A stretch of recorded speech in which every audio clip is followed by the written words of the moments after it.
Okie dokie. There's something healing about nature. Just getting out amongst it. I think it tells us a lot about ourselves. And I've come up for this trip sort of impromptuly because my granddad passed away the other day. He'd been suffering with dementia for quite some time. So when he passed away, it wasn't like a sort of mourning for him in that moment, because I feel like I'd already mourned for him in years gone by, as his personality bit by bit started to sort of drift away from his being. And the being that was kind of left amongst this illness, it was almost detached from who I knew my granddad to be, which sort of came with its own moments of sadness in itself. So I guess towards the end of his life, when he kept going into the hospital, you're just hoping that at some point there will be a peaceful exit. And it was really quite beautiful that everyone in his immediate family were able to get there. And then he just sort of left us.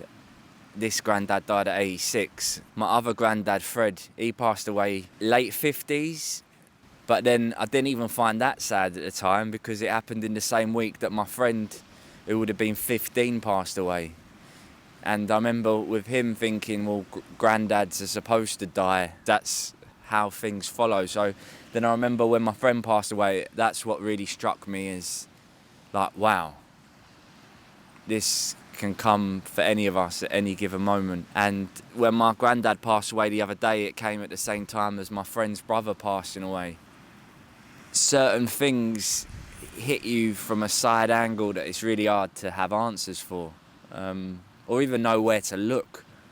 So yeah, I guess I kind of came to YouTube to see if where do people find comfort in the scripture when it comes to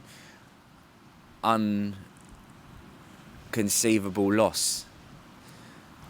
I'm intrigued for people that have been walking this journey a lot longer than I have, where they go to come to terms with that, what that might have looked like and meant to you, because it's a very sort of challenging situation, and I've no doubt there's people that might be wondering similar things themselves. But yeah, I wrote a little something, like, I don't know, I thought I might as well share it, because, well, I've written it down now.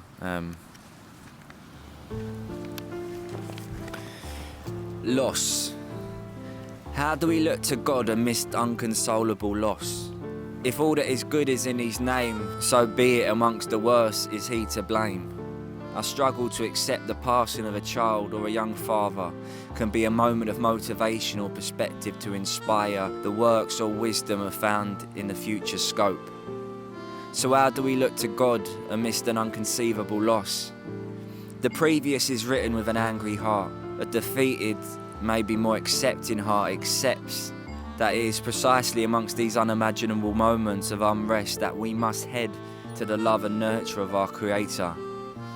To hint that the life which we play out has pieces moving we can't and won't understand until maybe we do. Hold space for the mystery and unanswerable that is the only real fact of truth we'll ever know on earth. We don't know what we don't know, and that is so much. Even if that is convenient, or maybe it's inconvenient and unacceptable when we're demanding answers. My heart bleeds for those in the pain of loss. How it can churn the stomach so. The pipes of the body clench. Everything becomes painful to function, and even the simplest of tasks excruciating.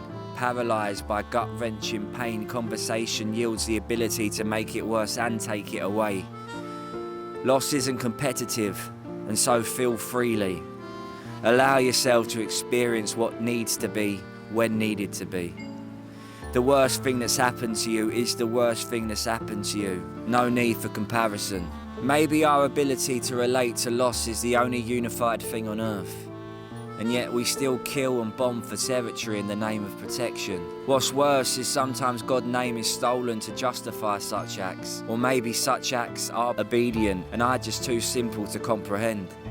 But I'll accept the only thing I'll ever know as absolute is that I'll never know the absolute. Amongst that reality, The love of God and all things created is the only thing that could possibly bring any real sense of meaning to this otherwise entirely pointless existence.